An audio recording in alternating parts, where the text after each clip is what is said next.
You're listening to the T21 podcast, brought to you by Down Syndrome Group of the Ozarks. Our mission is to bring life and wellness to families who are advocating towards a community of inclusion for individuals with Down syndrome.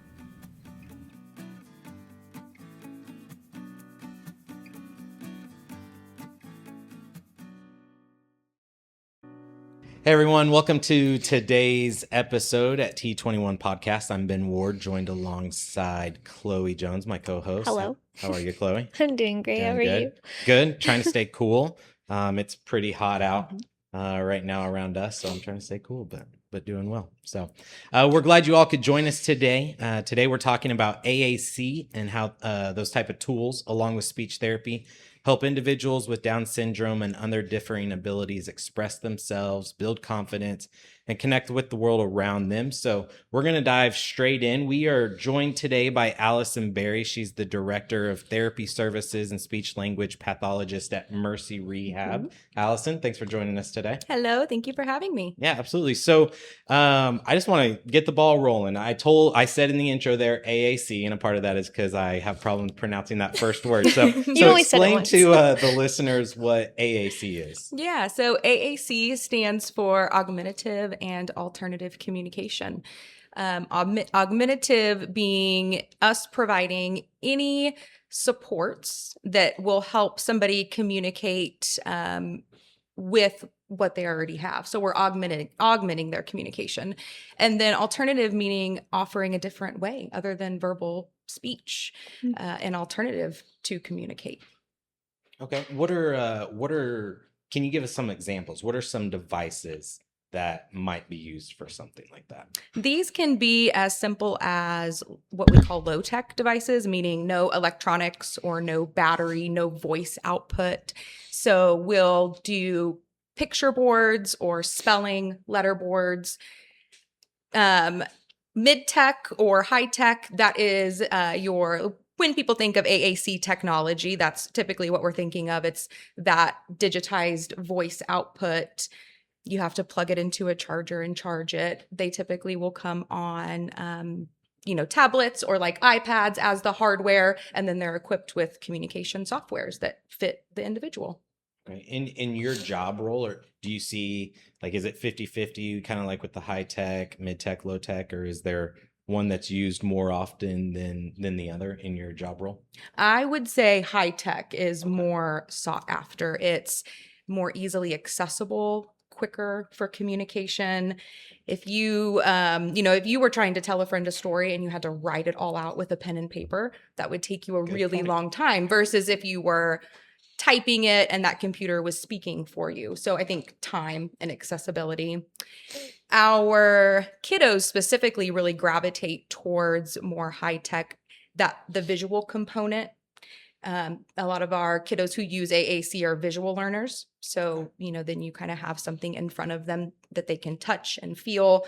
So you're activating that tactile system and that visual system. And then it makes noises. So you're activating our hearing system as well. So I would say most users gravitate towards that high tech for ease and just like the social aspect of it as well. Okay.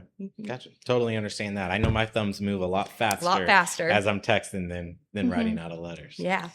My first time working with someone that was using an AAC device, I was like, there's no way that they're going to be able to say something so quickly, because one button brings you to a ton of buttons to even like sometimes another, like maybe like 2 to 3 pages from just one button from the first. Is that what you call it? Button or word or icon.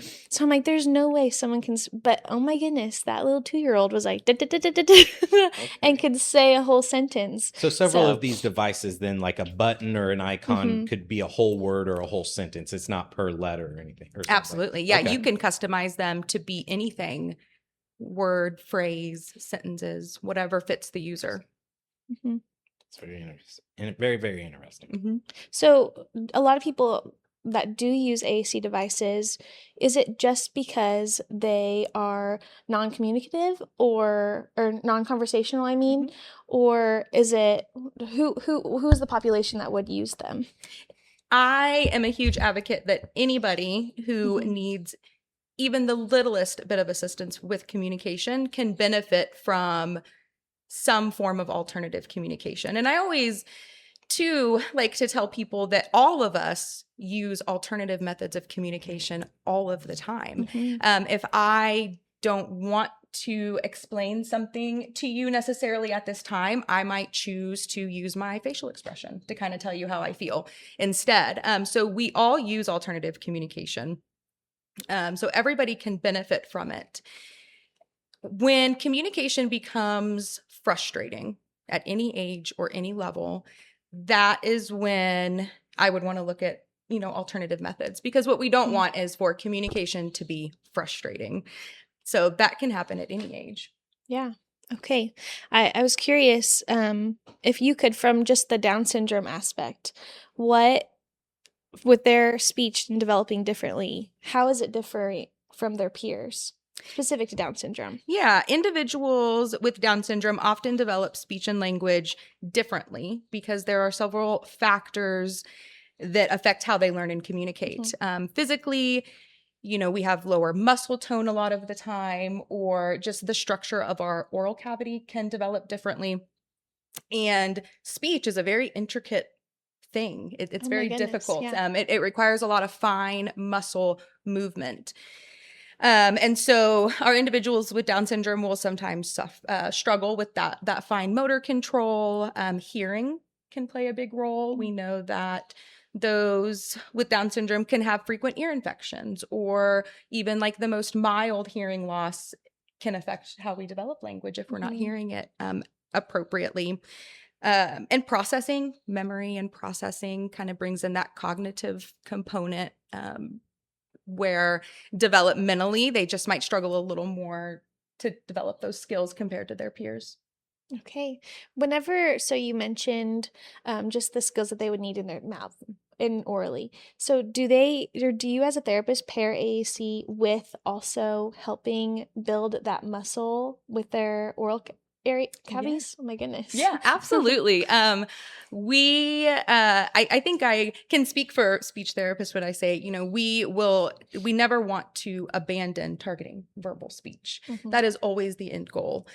And so especially for our littles, we're always going to be pairing augmentative and alternative communication. And that's where that augmentative comes in, is we're just bridging that gap from where they're at currently to where we want them to be, which the goal is verbal speech. And we can augment and bridge that gap. And so, yeah, we're always continuing to target those expressive language skills and those speech skills. And it can be a pretty common misconception that AAC will hinder the speech development and the development of our natural language. You're reading my mind. I was just about to ask you that question. I get asked that quite a lot. But fortunately, the research is pretty, heavy in that it supports our language development. Like I said earlier, you're integrating different parts of the brain, the vision and the hearing, and you're giving individuals opportunities to communicate that they might not have otherwise had.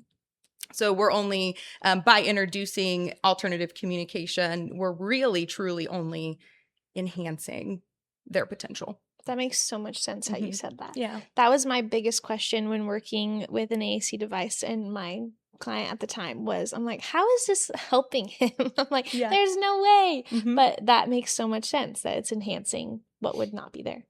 Now you mentioned, you said our littles. So that makes me think, is it ever too early to introduce something like an AAC device, or is it ever too late? Are there age ranges, or is it just as long as the individual can comprehend at a level of what it does, it's fine? We don't even need the comprehension. Okay. So if we think about how babies learn language, nobody sits down and teaches them language. Sure. We're just talking to them, and we're raising our pitch, and we're getting in their face where they can see us, and we're talking. And so they're exposed to language all of the time. So if we have a little who needs a different form, those principles still hold true. We need to expose them as much as we can. Okay. So if somebody has a diagnosis where we can maybe predict that development of speech and language might not be where it needs to be, then like absolutely, let's bring in a device and start modeling and using their communication, their language with them so that they can see it and watch it and hear it, because at our core, that's just how humans develop language. So are there tests or evaluations or anything like that that helps you guys know if an individual needs an AAC device, or is it just something that's part of a plan that's put in place for this individual or something? There aren't any like specific testing that we do, but there are SLPs, like myself and others in the community who have just really dedicated their time to learning the programs and learning which program fits different needs. And then it's, getting to know that individual and meeting the individual where they're at, but then also their family.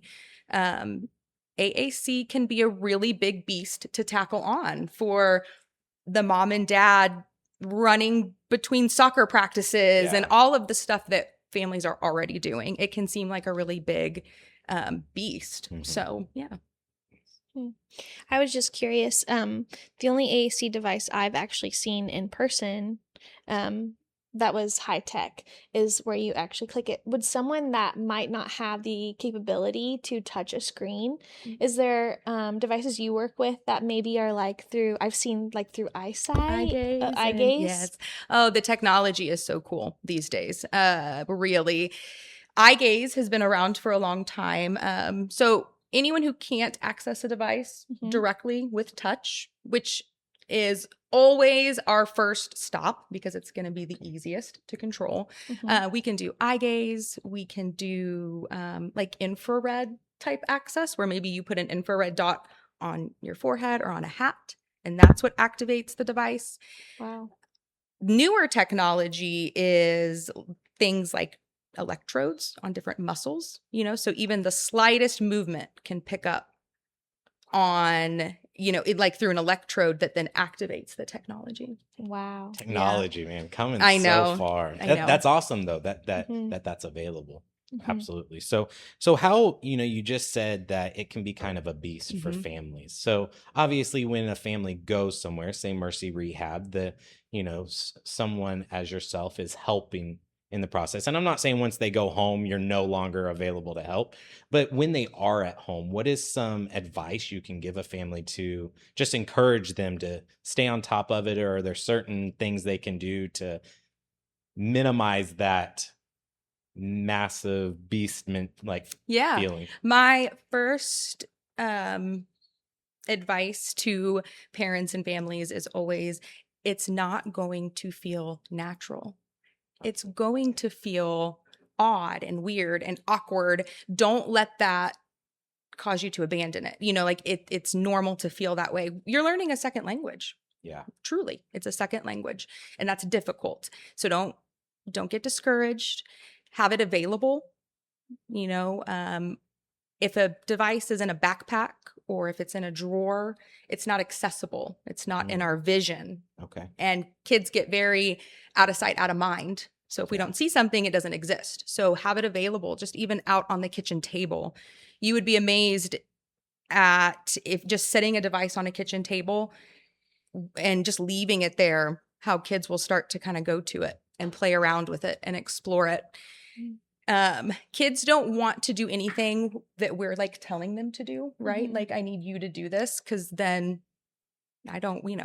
I'm defiant and we're not going to do that because I'm a toddler.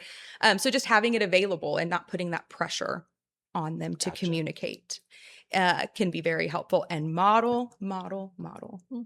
There is no expectation for anybody to use a device.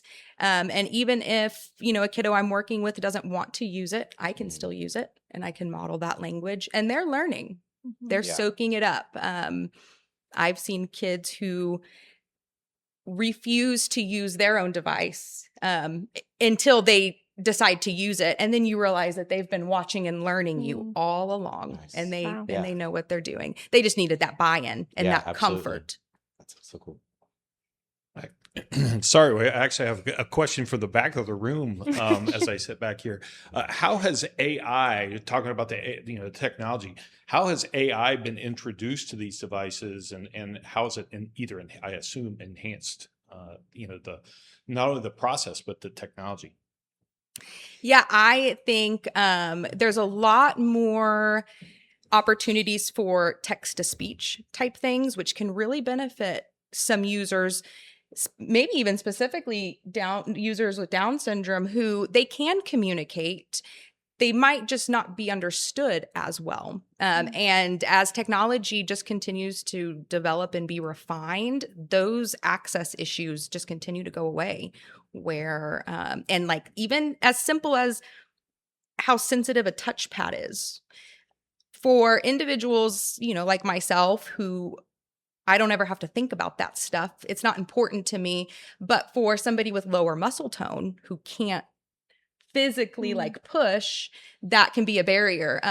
So those things are coming along and technology is just advancing.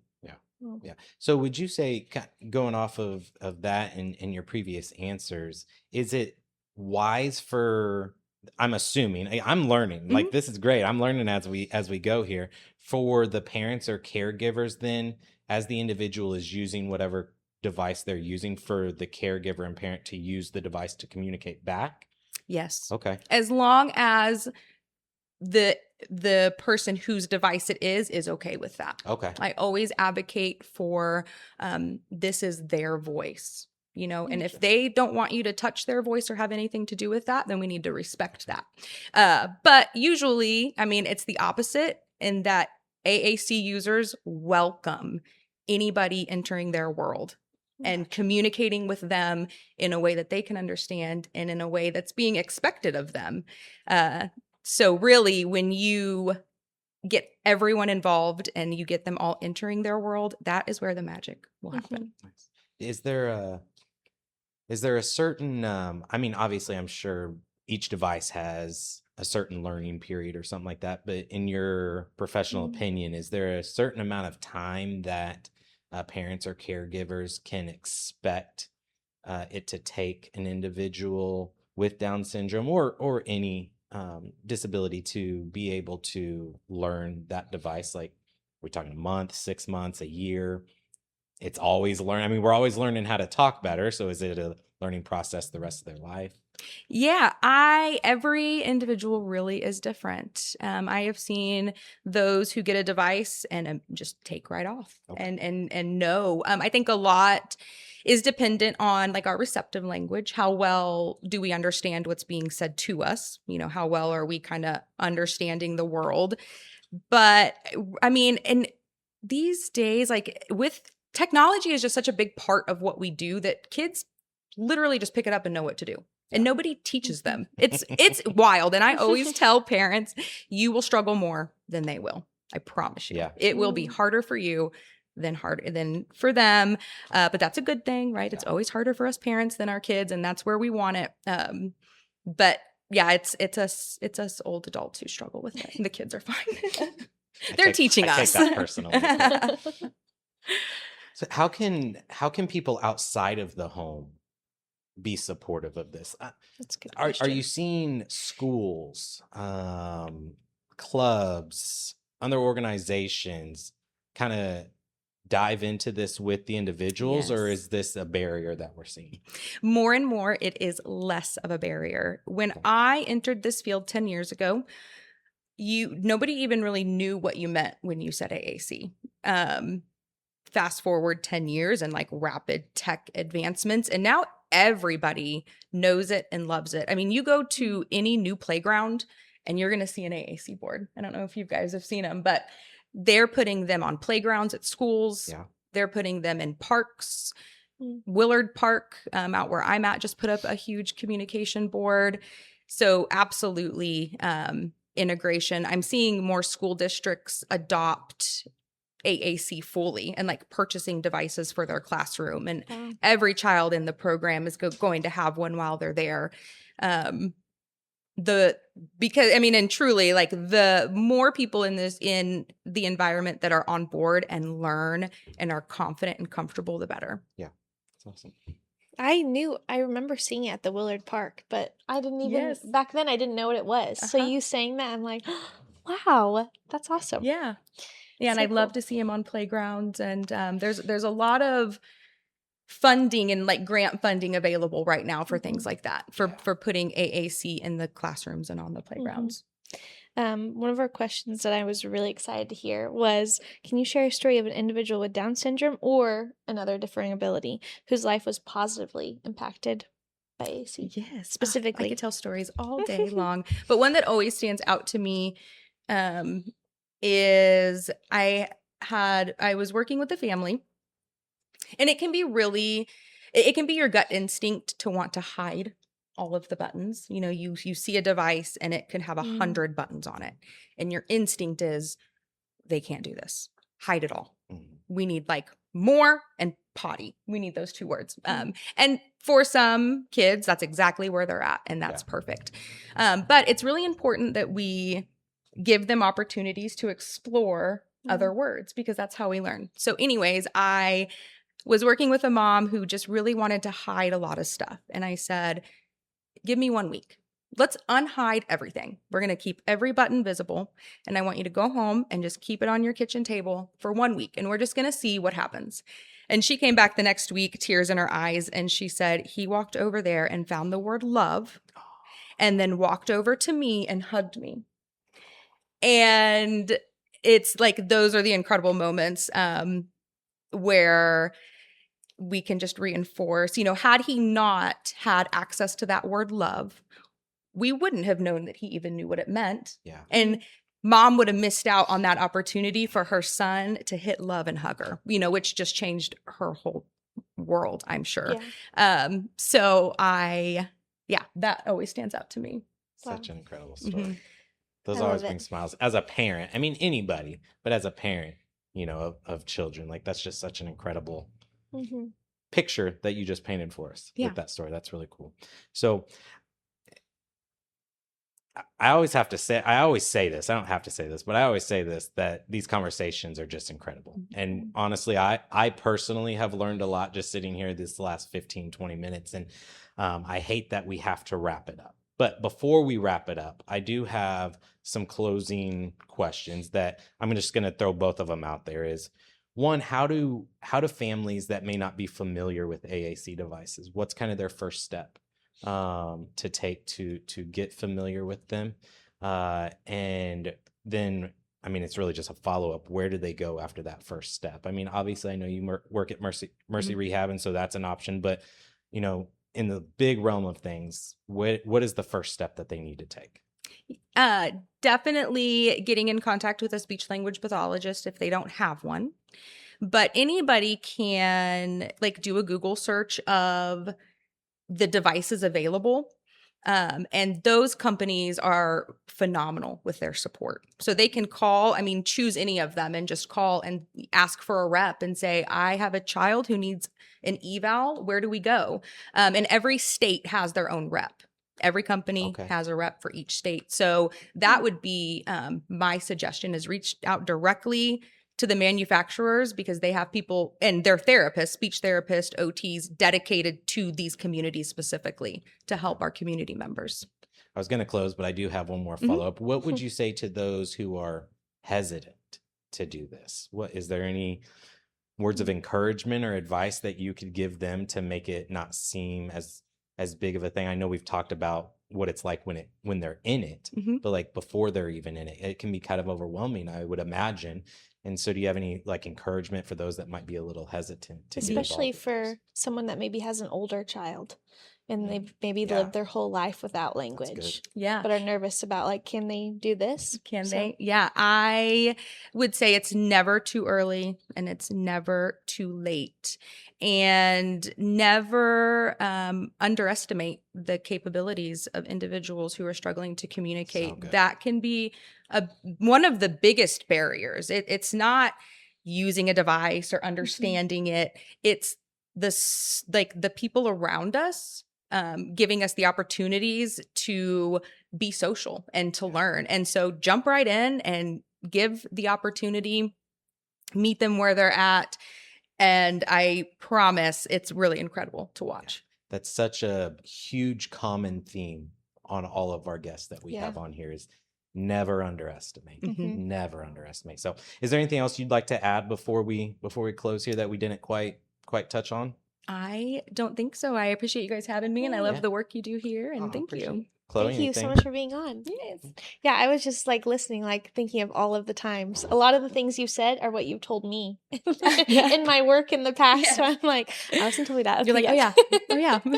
So it's been good to have you on. Yep. Thanks for joining us. Yeah. And thank you guys for joining us and listening in. As always, you can find us on YouTube. You can find us on Apple Podcasts and Spotify. We would love if you would take a few seconds to subscribe and share so that we can get this out to as many people that are willing to listen. We hope that you learned a little bit through this episode. And if you have any questions, as always, feel free to reach out to Down Syndrome Group of the Ozarks. And if we don't have the answer for you, we definitely have resources such as Allyson that we can get you in touch with. So anyway, thanks for joining us, and we'll see you next time. See ya.